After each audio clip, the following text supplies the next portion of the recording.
Wisconsin, Republican Senator Ron Johnson, and from Florida, Maryland Senator Ben Cardin. Gentlemen, let's start with the big picture. President Obama says that a half a century of sanctions, of isolation of Cuba, just hasn't worked. Here he is. I don't anticipate overnight changes. But what I know deep in my bones is that if you've done the same thing for 50 years and nothing's changed, you should try something different if you want a different outcome. Senator Johnson, and I guess that's the question. Why not engage Cuba? Why not expose it to Western values and Western capitalism, especially as the country is about to go through a generational change from the Castro brothers? Good morning, Chris. Well, your panel was talking about North Korea. We relaxed sanctions on North Korea. We've relaxed sanctions on Iran. Has that worked? I mean, the fact of the matter is these are repressive regimes.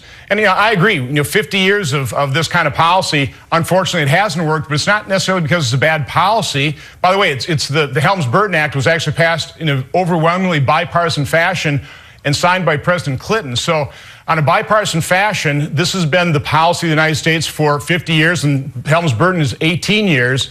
And I would argue it's not because it's bad policy, it's because we're dealing with very bad and evil people, a repressive regime that has backed terrorists around the world and is going to threaten the national security of America and not improve the lives of the Cuban people. Well, Senator Cardin, that's the other side of the argument you hear, that President Obama has given up too much to the Cubans in return for too little. Here is another member of your Senate Foreign Relations Committee, Senator Marco Rubio. These changes will lead to legitimacy for a government that shamelessly, continuously abuses human rights, but it will not lead to assistance for those whose rights are being abused.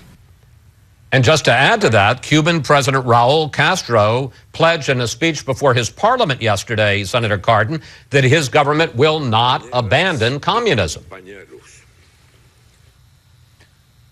Chris, I can assure you that we will continue to point out the faults of the Cuban system, and we will speak out against human rights. But one thing is clear: the more American business people that interact with Cubans, the more Americans that have a chance to interact with Cubans, the more the Cubans will realize that their current system is failing them and will want the benefit of a more open society.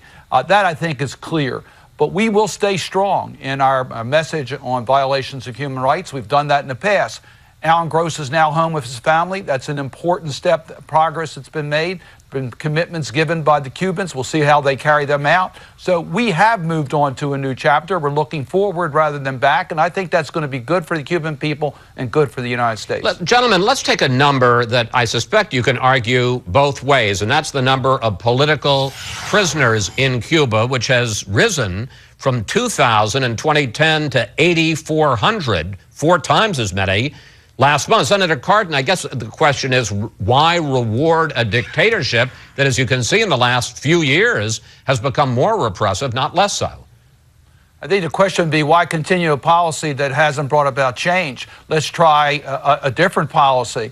So the number of political prisoners is outrageous. It's hurting Cuba. We know that. If they don't open up their society, their people are the ones who suffer. I think the more exposure we can give them to Americans, the better it's going to be. But we're going to continue to speak out in regards to the fault of their system. Well, Senator Johnson, answer, if you will, Senator Cardin's question, which is, it hasn't worked. Why not try something different?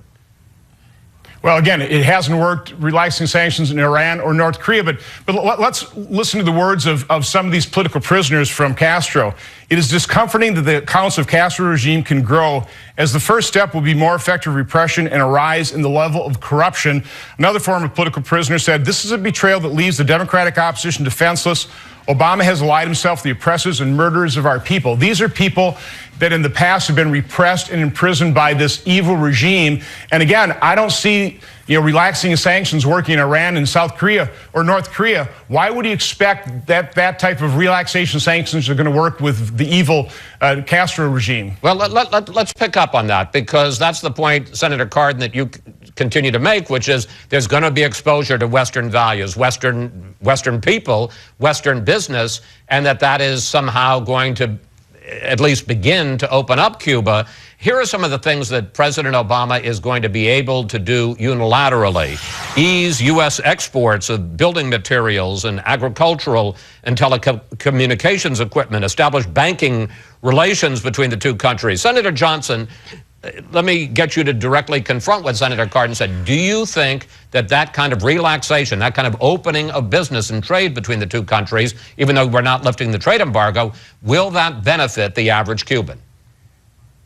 No, the Cubans have had access to those kind of goods from other trading partners. And the Castro regime has remained every bit as oppressive and repressive as, so that is not going to help the Cuban people at all. It's going to funnel funds into the Castro regime that they can use for creating mayhem in the Western Hemisphere. So it's just not going to work. Senator Cardin, Senator Johnson does make a good point. Other countries have trade. Other countries have diplomatic relations, and it hasn't softened or eased the communist regime of the Castro brothers.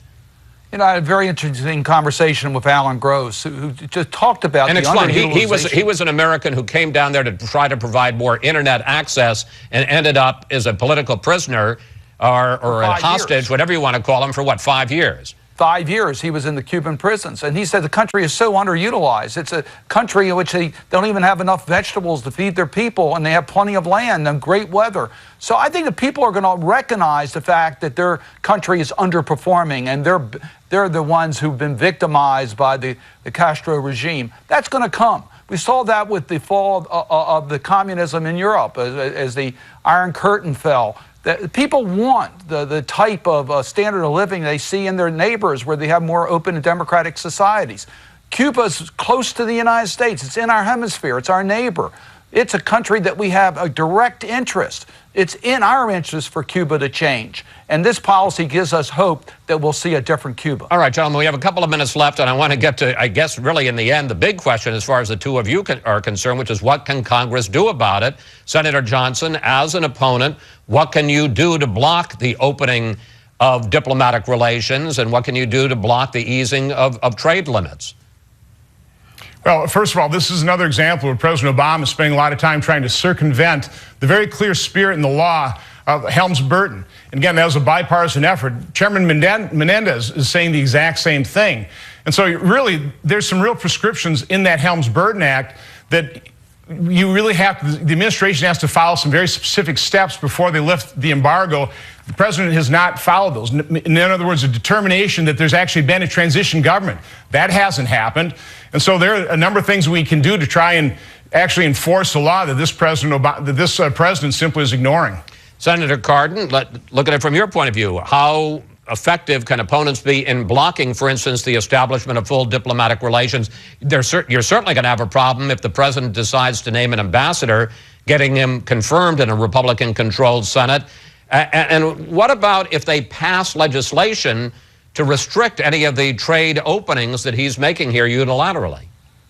Well, Ron's right. There's different views among Democrats on this subject. There's different views among Republicans on this subject. I think you're going to see a change developing in Cuba. The American people are going to get it. Our political system will want to be engaged. I think you'll see action in Congress. A lot can happen without direct congressional activity, but there will be a need for Congress to take action, hopefully, as we move to a new chapter in our Cuban relations. And it's going to be an interesting debate in Congress. And it's not going to be one party versus the other. It's going to be what we think is best in this country. And I hope Democrats and Republicans can come together and work on a new chapter in our relation with Cuba. Senator Cardin, Senator Johnson, we want to thank you both so much for coming.